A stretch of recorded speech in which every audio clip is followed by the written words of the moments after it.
Saang camera ako titingin? Dito? Dito. Okay.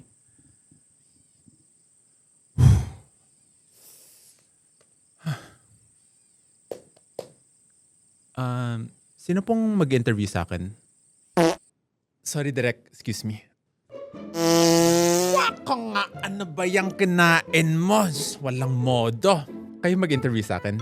Oo, kaya dali na. Pakilala ka na. Okay. For those na hindi ba ako kilala, hello, I'm Ansis C. Wow, si! Kamag-anak mo ba si Henry C? Hindi po. Yung may-ari ng... Hindi, nope. Hindi po ako ganun kayaman. Sayang naman. Sayang nga. Pero auntie, I'm also a Chinoy like you. I'm a stand-up comedian, improviser, host, content creator. Comedy. Bakit di ka nag-doktor? Ha? May pera ba dyan? Ngayon auntie, meron na konti, lalo na nung nag-take off na yung content ko. Pero hindi ko siya inisip as a career before. Nag-start ako with comedy through improv kasi tahimik ako in real life. Tapos sabi ko baka through improv classes, kaya ko mag-come out of my shell. May effect ba? Parang wala naman. Parang iba ka in real life, no? Yes, nagugulat nga yung mga tao kapag nami-meet nila ako in real life dahil ibang-iba ako in person. Through improv classes, hindi man ako naging extrovert pero doon ko na-realize na kaya ko pala mag-comedy, kaya ko mag-perform, kaya ko magpatawa. Kaya nag-stand-up comedy ka rin. Ha? Ang dami mo namang ginagawa. Yes, stand-up comedy. Gusto ko talaga siyang itry since 2020 pa. Naalala ko, sinulat ko nga sa journal ko nung 2020 na isa yun sa mga goals ko.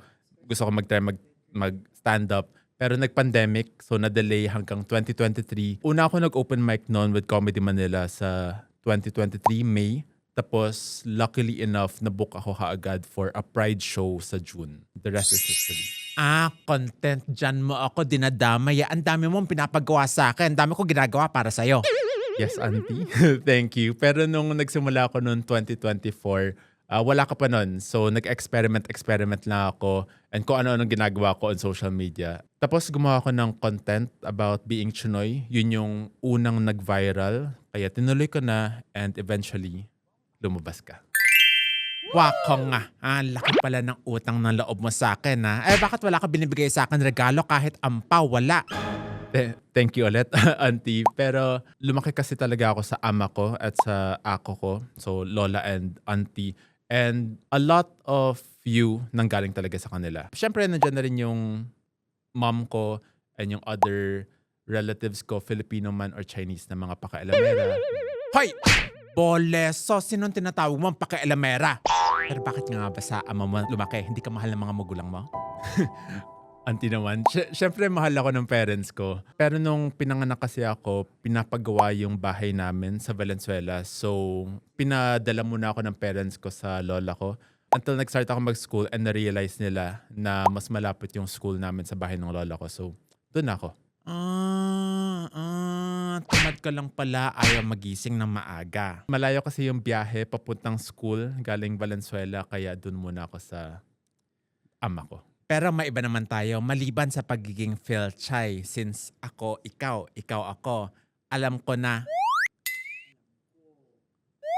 Ano?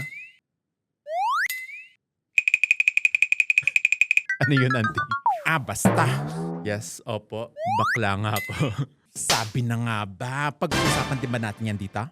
Oo naman, bilang Philchay na LGBT, I think isa to sa mga mas importanteng pag-usapan. Oo, kasi tayo mga Chinoy na masyadong conservative. Oo nga, tama ka dyan, auntie. Ikaw na nga siguro yung pinaka-open-minded and walang hiya na senior na kilala ko eh. Wako nga! Di pa ako senior, no? Pero teka lang ang dami mo nang ginagawa, ginagamit mo pa ako. Tapos ngayon gagawa ka pa ng series, ha? Bakit naman? For this series, gusto ko lang i-document yung mga side quest ko. Parang asatrentahin kasi na-realize ko. Ang dami ko pang gustong gawin. Ang dami ko pang gustong itry na mga iba't ibang bagay, ganun. Bakit di ka na lang mag-focus sa isa, ha? Kumikita ka na naman. Ang na-realize ko kasi, auntie, parang hindi naman lahat kailangan pagkitaan. Gusto ko lang mag-enjoy as a trentahin. Ang dami ko pang gusto matutunan. Gusto ko matuto kumanta, mag-try ng mga iba't ibang physical activities, pati yung mga adulting activities like pag-invest, gumawa ng masarap na kape, and yung mga other adulting stuff like health, investments, at kung ano-ano pa. Wow, in fairness ha, dami mo gusto. Pero parang masaya naman. Auntie, bakit hindi mo ako samahan as a titahin of years old? Ay, beep niyo yan. Diba pwede ka pa rin mag-try ng lahat na yun with me? Eh, ikaw lang lahat gagawa. Boring naman. Siyempre, auntie, magko-collab tayo with friends, with experts, influencers. Pati si Tony? Labrus ka? Leong! Well, we can try to make that work, auntie. Game.